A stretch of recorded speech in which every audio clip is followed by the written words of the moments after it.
Hey, everybody. Welcome to episode 6 of the Wheels Off podcast. I am Kate Wheeler, your host, and I want to thank you for joining me on this adventure in podcasting for me. Hey, like I do every week, I like to highlight new artists that I seem to find in various different places. Get a chance to go check out Aussie C and his song Zigzag, whether it's on Spotify, SoundCloud, no, Apple Music, YouTube, whatever. Go find them. Go support these people.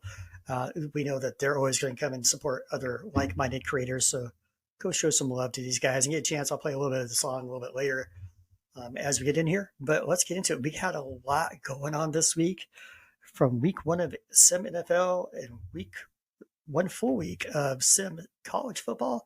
And we also get to release not only the AP Top 25 week 1 poll with 5 brand new teams on it, but you also get to give you the QR code for the link to the SimNBA schedule, all 82 games. So make sure you're sticking around for that as we get ready to go. But let's go ahead and get into this. Let's get into some college football. Week 1, we talked about this last week. There were some teams and some games that we wanted to see. We had Kentucky flying all the way out to play in the Coliseum in USC, number 5 Kentucky playing number 13 USC. UCLA flying down to Houston, taking on the number 19 Cougars. We see a lot of different things here, and we saw some amazing games last week.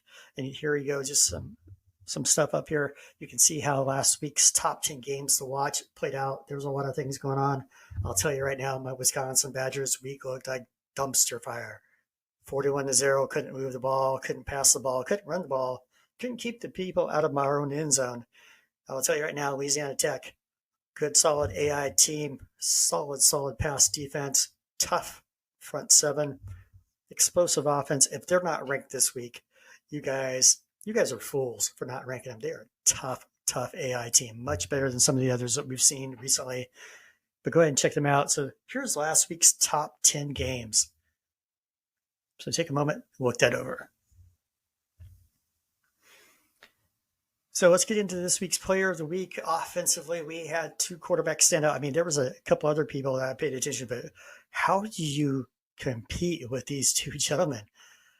Julian Longacre, the redshirt junior from USC, leading USC over, at that time, number 5 Kentucky. Give you a hint, they've fallen a little bit. Beat them handily. I believe it was 44-20. Sorry, I didn't put the score in there. My mistake, folks. It was 44-20. He goes out there, has 536 yards passing on 29 for 47, 61.7% completion. Not the greatest, but dude was airing it out. You put the ball medium or long or deep, your percentage rate's going to go down. But man, he was completing 18.5 yards per completion. That's just ungodly. That's 2 first downs almost on this. And then not to be outdone, literally, crosstown rival who happened to be playing in Houston at the time, Hiram Morande, the senior, the scrambler. Wow, did he have himself a game. I mean, 22 for 33, 302, 2 touchdowns, no interceptions. Substantial, great. But not to be outdone, he also adds in 154 yards rushing and 3 touchdowns at the same time. 5 touchdowns. He and Longacre are going to make the Pac-12 tough. If you're in the Pac-12, I'm sorry. You're going to have a tough one between USC, UCLA, add in Oregon State, who we saw went and beat the U last week. Miami came up to Corvallis and got beat by the Oregon State Beavers. Sorry, I almost used my Oregon Duck term for them. Not going to do that on this. Skills, good game. You beat a tough team. But these 2 gentlemen, wow. I think right now Longacre, as of the time of this recording on Monday, is way ahead. But Morande, that scrambler buff that happened in the offseason, I think it was done to satisfy like 1 or 2 coaches at the pro level, because they're looking at this one gentleman, 5 touchdowns, 456 total yards. Wow. Amazing, those 2 guys. But let's not forget about the defense as well. With this, we have University of Cincinnati Bearcats traveling to the Palouse, or like I referred to it last week, somewhere out in the middle of nowhere. And even in a losing effort, and even with that defensive tackle, senior Jatavius Gabriel, in a losing effort, 17-27, Bearcats lose 17-27, 11 and a half tackles, 4 tackles for loss, and 3 sacks. Yeah, I understand Wazoo probably has a really porous offensive line for pass protection. That is all pro level right there. He continues doing that during the season, he will be a first round draft pick. Guarantee it. Teams will need him, and if nobody wants him in the first round, come to Tennessee. I'll take you. I'll take your pass rushing archetype and put it to good use. But also, not to be outdone, Tucker Odom, the senior cornerback from Ohio State, 3 tackles, not a lot. Last week we saw a gentleman with 13. Daniel Jones had 13. That means he was being thrown a lot. People aren't throwing at Tucker Odom. I mean, he's a top-notch, all Big Ten defensive back, probably All-American if he keeps this up. 3 tackles, a pass defended, but 3 interceptions, including a pick 6. That is great work by these young gentlemen, both the offensive and defensive fronts. But how do you pick between Gabriel and Odom on the defense, and how do you pick between Longacre and Morande on offense? It's just great stuff. I mean, it was just amazing stuff. And when we start talking about quarterbacks, there's really only 3 college quarterbacks to talk about right now. You got Longacre, Morande, which we saw this week. We saw Francisco Diaz from Northwestern last week. Who's going to step up next week? We don't know. But it's going to be really interesting to see what happens. But right now, college quarterbacks are showing up. They're saying, hey, we're playing for a spot for next year, whoever's got those top draft picks. But definitely pay attention to them. So let's get to what everybody's waiting for. Let's look at week 1 of the Associated Press poll. Now, before we get into the top 25, let's look at the people that got votes but didn't make the top 25. From Western Michigan, we saw Arkansas, who was number 20 last week, fall all the way into the upper 30s. Northwestern's in there. Colorado's got a big game coming up. We'll talk about that here in just a moment. Navy travels to South Bend, Indiana, and plays Notre Dame. Always tough when the service academies play Notre Dame. It's always fun to watch. A lot of stuff going on here. So here's the teams that didn't make the top 25 but got votes. So the bottom half of this, Bowling Green staying in there at 25, even after what happened to him this last week. Notre Dame won but slid. I don't understand how a team can slide 10 slots after winning.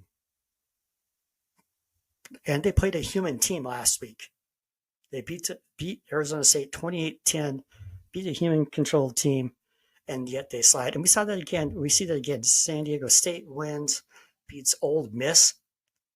It goes out there and beats up Ole Miss, but they slid a couple spots. I don't understand it. But we see the first 3 of the new teams. Now, Oregon State obviously deserves it, beating a prestige-based program, an elite program like Miami. Yeah, they beat them in Corvallis. I can understand that the crowds up there, Research Stadium, can get kind of rowdy. I get it. Grew up around the Beaver fans, growing up in Oregon. I understand this. And you also have Auburn in there. Auburn beat Troy State. No offense, Troy State's not a Power 5 team. They're just not. They're not one of the big teams on an high-level FBS team. You beat them 57-13. And then we have Stanford coming in here. Stanford goes and plays Georgia Tech. A solid Georgia Tech, which we see is still got votes. AI team beats them pretty handily, 69-10. So it's really, who did they play to get ranked this high? Oregon State played somebody. They played a human coach, prestige coach. Culture is known for game planning, and Oregon State did a great job defending home turf. So we see them here for the first time. And Houston dropped from 19 to 22. Doesn't quite make sense. Oklahoma made a big jump up after beating Arkansas and holding last week's Offensive Player of the Week, Elijah Winkleman, to 80 yards on 21 carries. It's amazing. Who you play shows you how good your stats are going to be. Huh? You play a real team, your stats go down. Just saying. Longacre played a tough team. His stats deserve it. Same with Mirande. So let's get through number 13. We see Louisville, another new team. Now understand, Oregon State travels to Louisville. We'll see that here in the next slide for a game this week. So you see number 15 and number 13 going at it. LSU's got a tough game coming up as well, and they moved up a few spots. Texas State, AI team, they're like probably the winningest team in the sim right now, doing well. And Georgia moves up from 12 to 9. But here's the one thing I get. I understand it, and please hear me. I like California. I think California was overlooked last year. Absolutely overlooked, especially with Tony McCura not getting invited to the combine. Amazing defensive tackle. But to be number 8 when they played absolutely nobody of value yet, they beat Duke. No offense, Duke. I know you get Grin, you got your own team, but you're going against a coach that's had the same team for 3 years. Much better understanding of the game of playing. And losing 65-0, it's tough. But is that number 8 level? No. There were some really close games this last week. And as much as I like California, I don't think they're a number 8 team. I could see them maybe 18 to 25 range, but definitely not a number 8. So the more people get involved in the votes, in the polls, the more accurate this will be. So please take time every week. Let me say this again. Please take time every week and vote in the AP poll. Let's get this as accurate as possible, people. Let's do it the right way. So let's get into the top 5. But there's some changes. Baylor, who was number 1 last week, slid all the way down to number 5. Even though they traveled to Houston, played Rice, and beat Rice 34-20.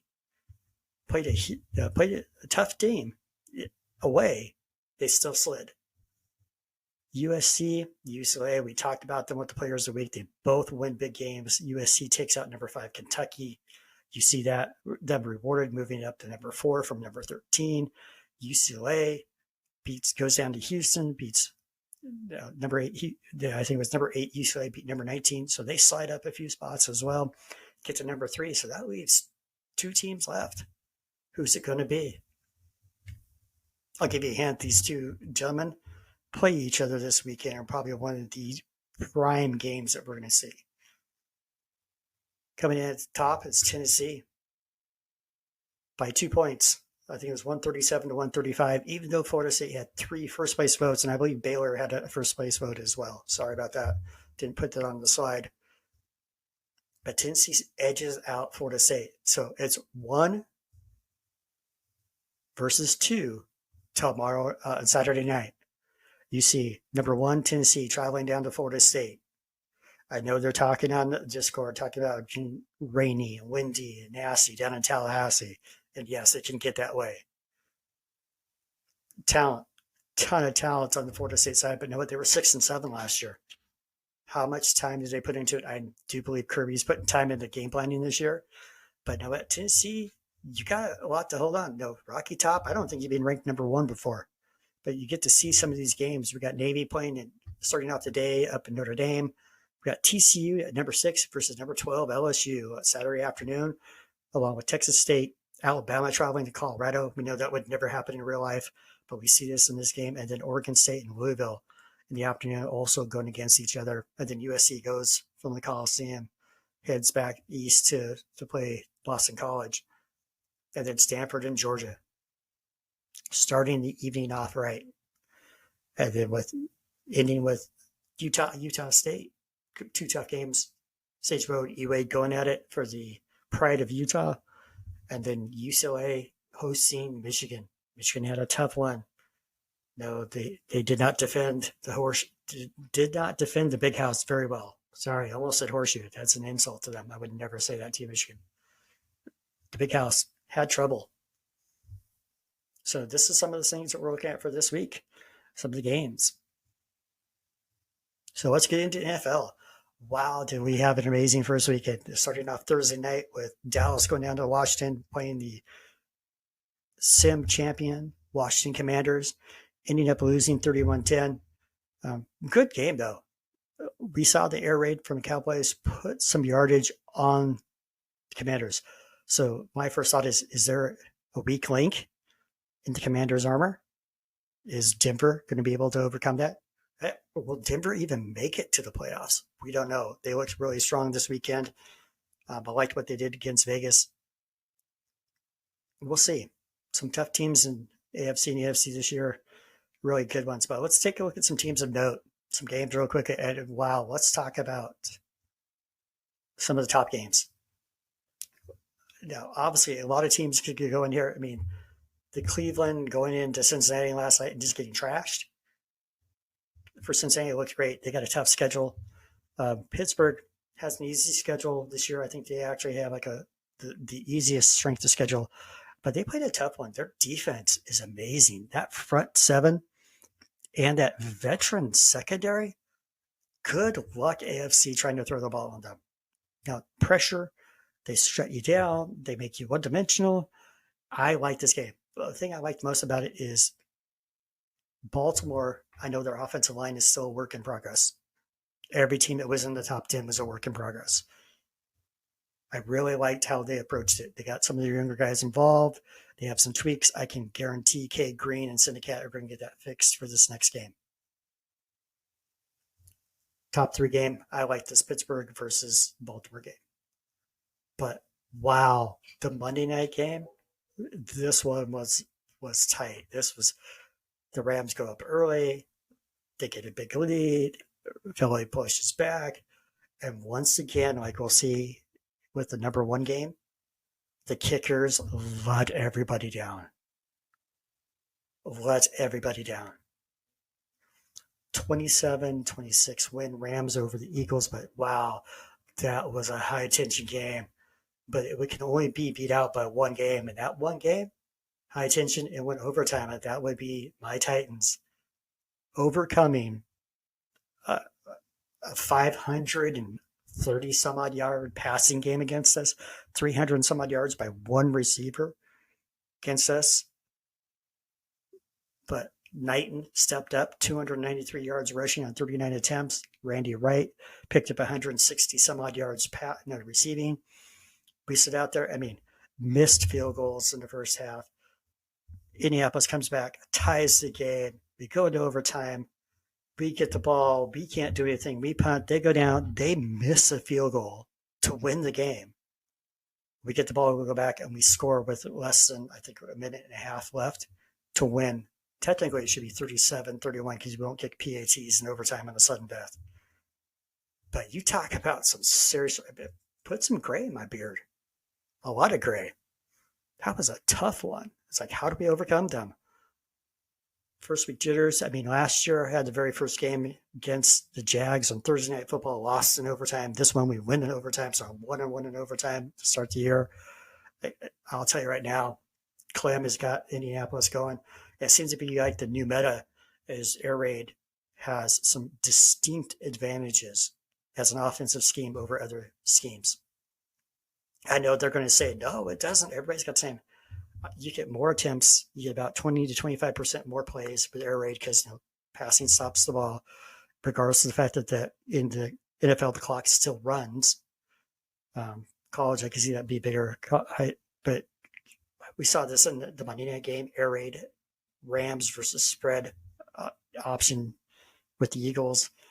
Chunk plays, huge down the field. There's got to be a meta involved that people have figured out, or some people know, others haven't been told, that is just, you get big chunks. How do you defend it? You could have 18 defensive backs on the field and 18 pass rushers, and you still get burned by this air raid offense. Something to take a look at. You start to play some of these bigger air raid teams, the Rams, the Cowboys, the Colts, the Jags, the Raiders. Be ready to play tough defense. Maybe you let them run a little bit and stop the pass. I don't know. I know with us, we ran a little bit heavier blitz scheme than what I normally do. That gave up a lot of yards. Yes, half my secondary's first-year players. That also didn't help. But I'll tell you right now, Clem, good job against us. But that game, wow, was that a fun game to watch. That was an exciting game. Very much a very exciting game. So let's get into this week's, I should say week 2, not week 1 primetime games. Week 2 primetime games, sorry. My mistake, trying to get things done for you guys so you can hear this sooner than later. Thursday night, Minnesota travels from U.S. Bank all the way to the Northwest.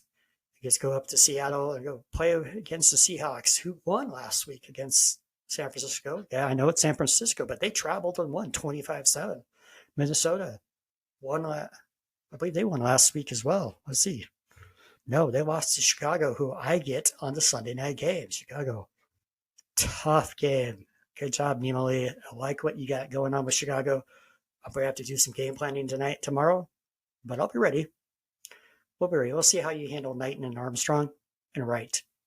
See if you can stop them. That's 2 backs and a receiver. Good luck. But I look forward to it. I mean, Nimali's a tough coach. Always up going against them. And then Monday night, the New York Jets travel up to Orchard Park in New York and go play the Buffalo Bills and the Mafia. It's going to be in full force for that game. So make sure you guys are watching that next Monday on Discord when it's done live. But some amazing games. It's week 2 primetime games. And there's some other games.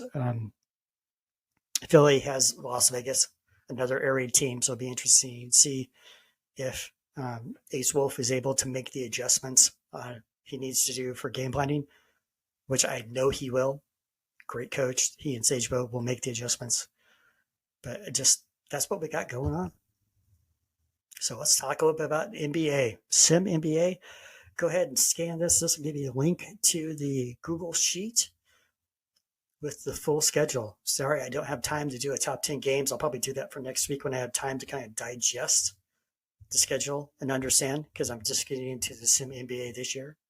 But that's where you can find it, folks. Go take a look at it, see what's going on, see what you think about it, and we'll go from there. So this is the link that was given to me by Midgie. So here's where you can find us on the SimFBA.com website, or you can also find us on Discord. Come join us over there here, and you can see the identifiers after it. And you can find the Wheels Off podcast on Spotify, Apple Music, YouTube, and SoundCloud. Not SoundWave, SoundCloud. So please go out and support me. Give me likes, subscribes, YouTube, type some comments. Let's get the algorithm going. Let's get more people involved. With over 400 teams available, these are all sports. Let's get more people involved. But until next week, this is Kay Wheeler. We will catch you on the flip side. That's all, folks.